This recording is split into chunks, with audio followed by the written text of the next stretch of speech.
Hey Cowboys fans, what's going on? Harrison Graham here from Chat Sports, bringing you today's Cowboys Report. Of course, Tom Downey still on vacation, enjoying his honeymoon, probably enjoying a few drinks down in Jamaica. He'll be back for you guys in the next few days. In the meantime, the show must go on. Let's get to the latest Cowboys rumors, starting with Travis Frederick. Is Travis Frederick going to be rusty as he makes his return? Of course, 4 stars. I mean, guys, he sat out for an entire season. The history of guys sitting out an entire season in the NFL and coming back as the same guy before, it doesn't typically happen. It's going to take some time. He's only 28 years old, so I fully expect him to get back to being close to what he was before. But again, he missed all of last year. He said at one of his charity events earlier this week, he's going to have to knock off some rust. He's not going to compete in team drills during OTAs or at mandatory minicamp. Remember, he had that shoulder surgery in January after the season ended, so I think it's going to take some time. Hopefully by training camp, Frederick is back and completely cleared to work out and do some of those physical team drills with pads and all of that. You look at the Cowboys offensive line, lots of depth, lots of competition. Joe Looney was, of course, the center last year. He's ready to plug in if Frederick's not ready to go. You drafted Connor McGovern out of Penn State. He can play some center. He's going to compete with Connor Williams at left guard. So you've got some depth pieces. You've got,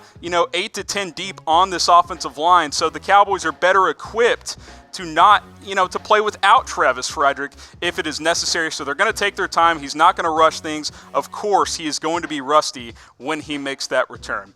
Could Dak Prescott be a Cowboy for life? Well, he certainly hopes so. I'm giving this 3 stars. At the Cowboys charity baseball event last night, he spoke with reporters and said, quote, "I want to be a Cowboy forever." And why not, right? Being the quarterback of America's team, you're going to make a lot of money, lots of endorsement deals. Jerry Jones and the Cowboys typically have you with a good roster, going to give you a chance to win Super Bowls. Of course, he said his focus is within this locker room. He's not worried about how all the contract stuff is going on right now. The Cowboys have made it clear this offseason that Dak is their quarterback for the future. So I'm putting this at 3 stars. I think there's a decent chance he will be a Cowboy for life. He's definitely going to be the Cowboys quarterback for the foreseeable future. Now we'll see if he spends his entire career in Dallas. You look at some of the Cowboys' history at quarterback.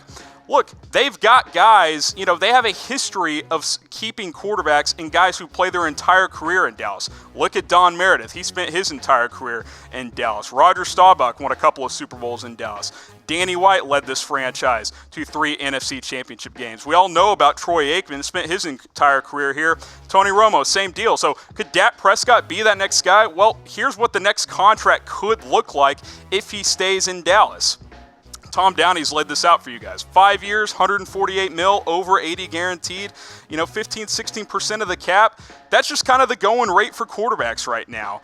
I think Dak has the intangibles to be a Cowboy for life and to be the face of this franchise moving forward. We know he does all the right stuff off the field. He is a winning player. It's just a matter of fine-tuning some of his skills and taking that next step as the Cowboys quarterback. I want to ask you guys, who's the best quarterback in Cowboys history? Is it Troy Aikman? Is it Roger Staubach? Tony Romo's got virtually all the passing records for the position in this franchise. I want to ask you guys, feel free to comment below in the YouTube comment section. Sticking with Dak, sticking with quarterback, could he win multiple Super Bowls in Dallas? Darren Woodson thinks so. I'm only going to give this 1 star. Look, multiple Super Bowls, that's saying quite a lot. You look at recent history, obviously, look, Tom Brady is the only guy, with 6. Aaron Rodgers only has 1 Super Bowl.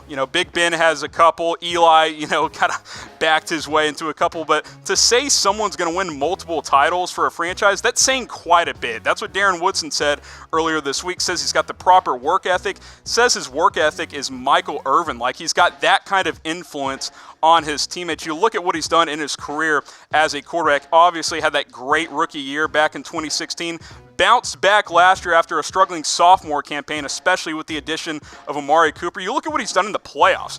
Over 250 yards per game, 5 touchdowns, 2 picks, especially that game against Green Bay a couple of years ago, leading them back. He had the comeback win against Seattle last year. You look at him in the clutch. I know he's not always the prettiest quarterback, guys. He misses open receivers at times down the field, but when it's winning time, fourth quarter comebacks, game-winning drives. You see it right there. 14 game-winning drives in his young career. He already has 8 fourth quarter comebacks. I pulled this stat from NFL.com. They have situational stats. When it's a one-score game in the fourth quarter or in overtime, 14 touchdowns, 3 interceptions. When it's winning time, Dak Prescott finds a way to get things done. I trust him. I know some of you guys don't love Dak. There's still this hive out there that wishes Tony Romo was this quarterback. All I can suggest is to move on. Dak's going to be here for the foreseeable future. And I want to ask you guys, will Dak bring a Super Bowl back to Dallas? Type Y for yes, type N for no. I think there's a good shot for yes here. I think multiple Super Bowls, like Darren Woodson is saying, that's quite a reach. The Cowboys haven't even been to the conference championship game since the mid-'90s. But I think Dak has the right mindset, has the right work ethic. I think he could be the guy to bring the Lombardi trophy back to Dallas. Okay, folks, this show is brought to you by BetDSI. Go to chatsports.com/bet. Use that promo code Cowboys120 to get that 120% bonus. You put $100 down, you get $120 for free. NBA playoffs going on right now. NHL playoffs. You got PGA Tour stuff going on. You can do it all right there at BetDSI. Again, go to chatsports.com/bet to win some money today. All right, let's shift to the other star on this team. We've talked about Dak. Let's talk about Zeke. He was at the charity event as well. Is Zeke really not worried about the status of his contract extension? I'm putting this at 2 stars. Let's wait and see. I'm not convinced of that. Obviously Todd Gurley got paid after his 3rd year. That's where Zeke is at in his career. He said last night that he isn't concerned about the contract status, that he's just going to put his head down, play football, keep doing what he's been doing. The production's obvious. He's led the NFL in rushing 2 out of the last 3 seasons. Deals for Dak and Amari are just more urgent right now. They're entering contract years. Zeke has that 5th-year option. The Cowboys already picked that up to protect themselves. So, again, Todd Gurley is the guy to think about here. He got paid after his 3rd season. You look at the comparisons there. Zeke, much more productive on the ground. Similar in the receiving game, although his numbers greatly increased in his 3rd season as the Cowboys got him more involved in the pass game last year. But Zeke, when healthy, when right, he's the most productive runner in the NFL. You could argue he's the most productive and complete back in the NFL. You look at some of the highest paid running backs with guaranteed money. Gurley getting that 4-year, $60 million, 45 guaranteed. That's kind of what you're looking at with Zeke. David Johnson got that 3-year, $39 million with 32 guaranteed. Saquon's rookie deal was huge. Obviously, Leonard Fournette and then Le'Veon Bell this offseason getting that contract. So, you look at some of these guys and then also the per year, Gurley at 14.5, Le'Veon and David Johnson right around 13. I think Zeke's going to demand more than that. 15, I think, is going to be the baseline for Zeke. So I got a proposal. Let's give Zeke what he wants, both in guaranteed money and in annual money. But let's not do 5 years. 3 years, $48 million starting ahead of the 2020 season. So play this season out, negotiate during the season, get it done next offseason.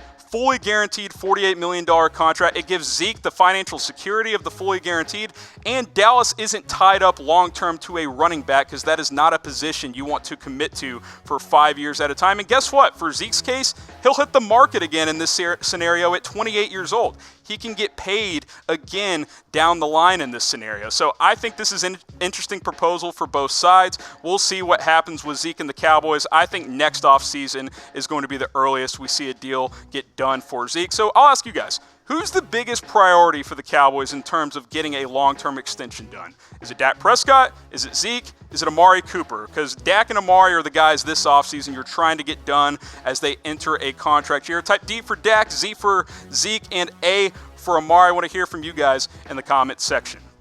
Staying with running back, Mike Weber, the 7th-round pick out of Ohio State. He banged up his knee in rookie minicamp. Didn't seem to be serious, but is it more serious than we initially thought? I'm going to give this 3 stars. Now, the reason it's all the way up at 3 stars, you guys are probably saying, God, 3 stars, 7th-round running back, because the Cowboys have been vocal about lowering Zeke's workload this season. They view him as their running back for the next several years.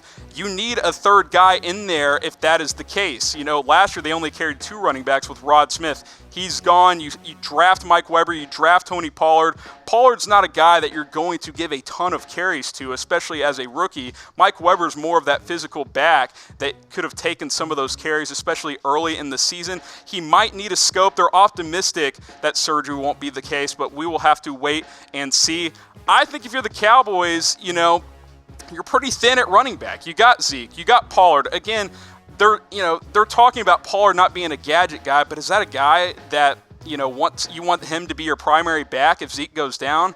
I don't think so. You know, Mike Weber is more of a guy, give him 5 or 6 carries in a game in the middle. Pollard, you're going to move him all over the place. He's going to be more of a receiving threat. So I think there's a little concern. I think if they're the Cowboys, you have to look and consider the free agent market. There's some names out there still. You got Jay Ajayi, who is kind of a Zeke-type back in terms of a physical runner. He's still available. Alex Collins, another physical runner, did some good things in Baltimore the last couple of years. Bilal Powell just got cleared from his neck injury. He offers a lot in the receiving game. He's a versatile back. I think he could be an intriguing piece for not only the Cowboys, really any team out there. I expect him to sign somewhere soon.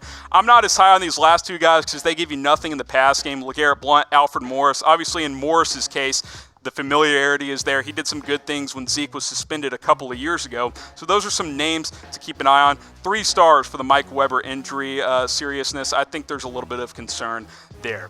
Let's have fun with this last one, guys. Jaylon Smith is set to graduate. 4 stars. He's graduating from Notre Dame this weekend. He promised his mom that he was going to finish his degree after he turned pro after his junior season. He went hard, guys. 21 credit hours this spring to finish. Full disclosure, I never took more than 15 in a semester. The fact that a pro athlete can, in his offseason, take 7 classes, 21 credit hours, and finish. By the way, film and TV, Chat Sports, I don't know if we have an opening, but maybe Jaylon Smith can get on board when his career is over. Took some interesting classes too. Intro to poetry, some other classes as well. So Jaylon Smith completing that degree. He's set to walk the stage this weekend. So that wanted me to ask you guys, what's your favorite college football team? I went to TCU. I'm a Horned Frog. That's my favorite team. I want to hear from you guys in the comment section below.